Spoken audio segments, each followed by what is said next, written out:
di antara kaum muslimin saling dengki, di antara kita pun saling hasut menghasut, maka ketika dia beramal dan mempunyai hati yang busuk di hadapan Allah, hati yang tidak baik di hadapan Allah, maka amalan-amalan solehnya ditolak, dibatalkan oleh Allah Subhanahu wa taala.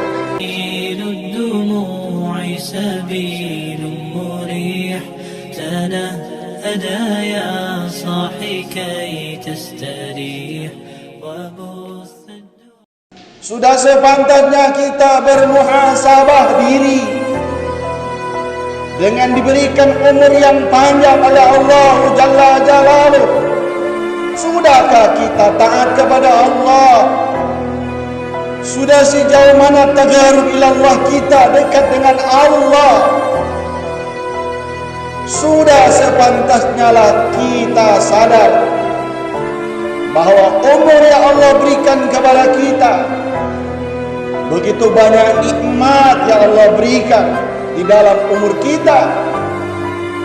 Kemampuan untuk kita berjalan, kemampuan kita untuk melihat, kemampuan kita untuk bergerak, semua itu adalah kenikmatan yang Allah berikan kepada kita selaku umat Nabi Muhammad sallallahu alaihi wasallam. Runinglah kaum muslimin, bermuhasabahlah kaum muslimin rahimakumullah, karena kita masuk surganya Allah Jalla Jalaluh bukan karena banyak harta kita. Kita masuk surganya Allah Jalla Jalaluh bukan karena kedudukan jabatan kita, bukan karena titel kita yang kita miliki. Kita masuk surganya Allah bukan karena kita banyak harta kita, banyak kepunyaan kita, banyak uang yang kita simpan di bank, bukan itu. Akan tetapi kaum muslimin rahimakumullah, kita masuk surganya Allah Jalla Jalaluh karena amalan-amalan soleh kita di hadapan Allah Subhanahu wa taala.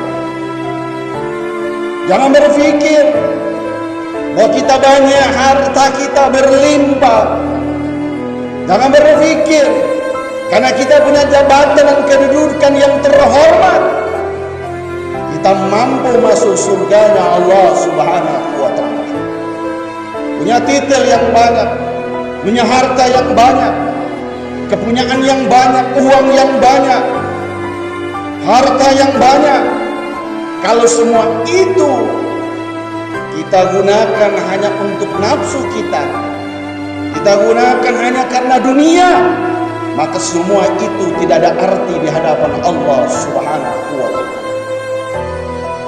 Alladzina tatawaffahumul malaikatu thayyibina yaqulu assalamu alaikum udkhulul jannah, kata Allah, bima kuntum ta'malun.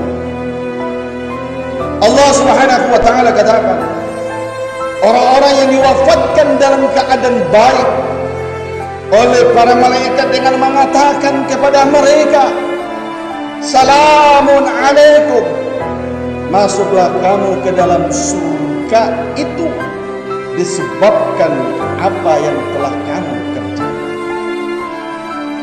Jadi masuk surganya Allah tidak sembarang masuk. Masuk surganya Allah harus mempunyai amalan-amalan saleh di hadapan Allah Subhanahu wa taala.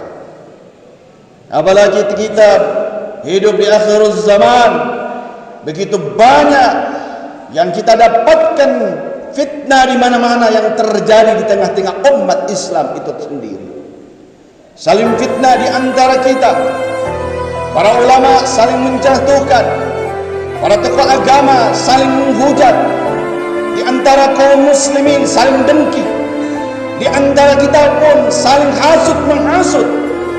Maka ketika dia beramal dan mempunyai hati yang busuk di hadapan Allah, hati yang tidak baik di hadapan Allah, maka amalan-amalan solehnya ditolak, dibatalkan oleh Allah Subhanahu wa taala. Hatta dia setiap malam dia sujud di hadapan Allah, hampir setiap malam, tengah malam dia bangun tahajud di hadapan Allah. bermunajat di hadapan Allah Jalla Jalaluhu. Setiap saat dia mengeluarkan zakat, setiap saat, hampir setiap saat dia bersedekah di mana-mana. Akan tetapi semua itu dia lakukan hanya karena nafsu, bukan karena Allah. Niscaya semua itu ditolak oleh Allah Subhanahu wa Ta'ala. Maka lakukanlah amaliyah di hadapan Allah Jalla Jalaluhu dengan ikhlas karena Allah, bukan karena dunia, bukan karena makhluk, bukan karena siapa, bukan karena fulan bin fulan, bukan karena takut kepada istri, bukan karena takut dicela oleh orang lain. Akan tetapi kita melaksanakan perintah Allah, tagarrub ilallah, dekat sama Allah, semua itu karena Allah Subhanahu wa Ta'ala. Walaupun kaum muslimin rahimahumullah, tentunya amal tanpa ilmu pun kaum muslimin tidak akan diterima oleh Allah Subhanahu wa Ta'ala. Akan sesungguhnya amalan saleh adalah perbekalan terbaik yang kita akan bawa menuju kuburan. Karena di alam kubur kaum muslimin rahimahumullah, jangan mengira ketika kita berada di alam kubur kita sendiri bahwa gelap gulitanya sama gelap gulitanya dengan dunia. Tidak, kaum muslimin rahimahumullah.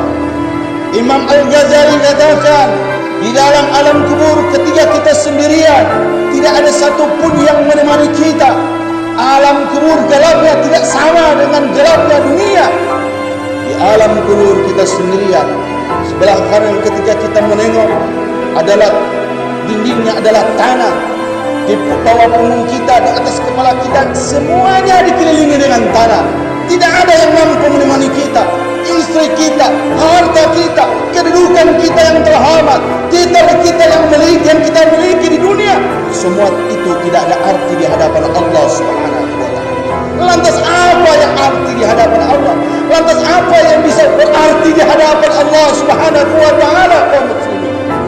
Yang berarti di hadapan Allah, yang bisa menerangi amalan-amalan kita, yang menerangi alam kubur, adalah amalan saleh kita di hadapan Allah Jalla Jalaluhu. Amalan yang kita miliki itulah kaum muslimin yang bisa menerangi alam kubur kita.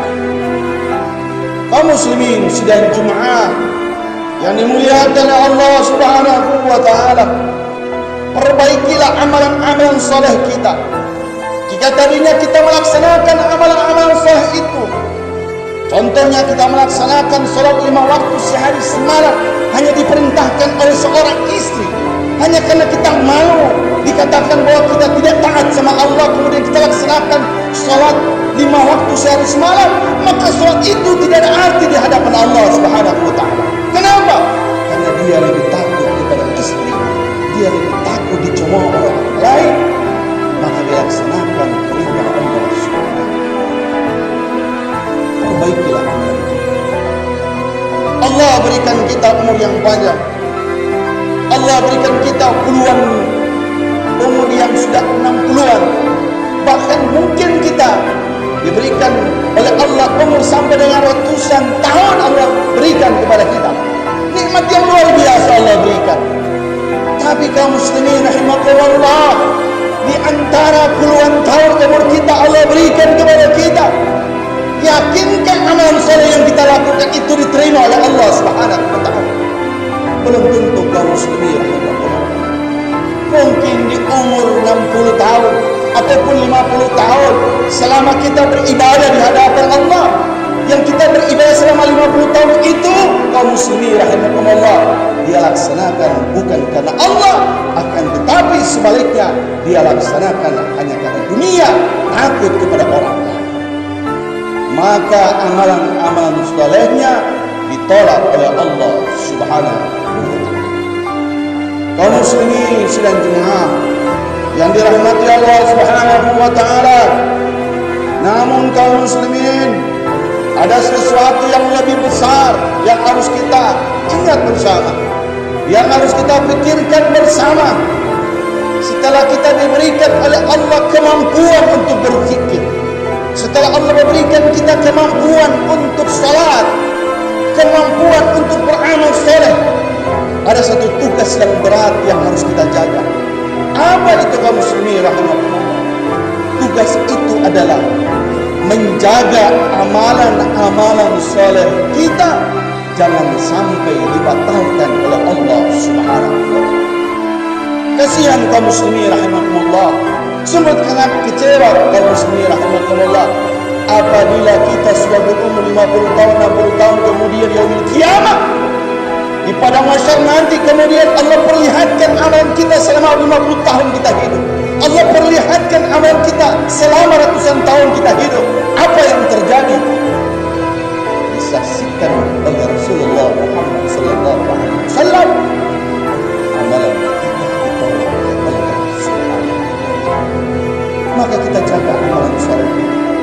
Jangan sampai dibatalkan oleh Allah. Jangan sampai ditolak oleh Allah Jalla Jalaluhu. Maka perbaiki hati kita. Jangan ada dengki di dalam hati kita. Jangan ada kesombongan di dalam hati kita. Jangan ada iri hati di dalam diri kita. Karena ada penyakit itu semua dalam diri kita. Amalan-amalan saleh kita akan ditolak oleh Allah Subhanahu wa taala. Dia sudah mampu diberikan kekuatan oleh Allah untuk menghafal menjadi seorang hafiz ataupun hafizah. Dia sudah diberikan kemampuan oleh Allah untuk berhaji berkali-kali. Sudah diberikan oleh Allah rizki untuk supaya dia dapat bersedekah dan lain sebagainya Allah berikan kepada hamba-Nya. Akan tetapi kaum muslimin rahimahumullah, hamba tersebut ulang bin ulang tidak tahu diri, tidak tahu terima kasih di hadapan Allah Subhanahu wa taala, maka amalan-amalannya ditolak oleh Allah Subhanahu wa taala. Di dalam sebuah riwayat dikatakan bahwa ketika di yaumil qiyamah nanti Rasulullah sallallahu alaihi wasallam akan menjadi saksi kaum muslimin rahimahumullah. Maka jangan sampai Rasulullah sallallahu alaihi wasallam melihat umatnya amalannya ditolak oleh Allah Subhanahu wa taala. Ini sungguh akan menyakitkan hati perasaan dari Nabi Muhammad sallallahu alaihi wasallam. Kaum muslimin rahimahumullah, mengingat itu semua. Di mana pernah sahabat Rasulullah sallallahu alaihi wasallam bertanya kepada Rasulullah, "Ya Rasulullah, siapakah orang yang bangkrut itu ya Rasulullah?" Rasulullah sallallahu alaihi wasallam, orang yang bangkrut itu, wahai sahabatku, di yaumil qiyamah mereka akan datang dengan puasa mereka. Mereka akan datang dengan habis-habis mereka. Mereka akan datang dengan semua amalan mereka. Tapi wahai sahabatku, ternyata amalan semua yang dia lakukan ditolak, dibatalkan oleh Allah Subhanahu wa taala. Hadirin sekalian, mari di akhir khutbah ini, mari kita memperbanyak bermuhasabah, memperbanyak istighfar di hadapan Allah Subhanahu wa taala, memperbanyak munajat di hadapan Allah Subhanahu wa taala. Perbaiki hati kita, perbaiki ketaatan kita di hadapan Allah. Laksanakan amalan-amalan saleh dengan keikhlasan karena Allah. Dengan amalan-amalan saleh yang kita lakukan itu semua karena Allah, bukan karena dunia, bukan karena manusia ataupun siapapun. Kita laksanakan itu semua perintah Allah berdasarkan ketaatan, keikhlasan kepada Allah Subhanahu wa taala. Mudah-mudahan insyaallah kita semua berharap kepada Allah Jalla Jalaluhu. Semua kita hamba-hamba Allah, umat Nabi Muhammad sallallahu alaihi wasallam, kita bermunajat di hadapan Allah, minta kepada Allah semoga amalan-amalan kita diterima oleh Allah Subhanahu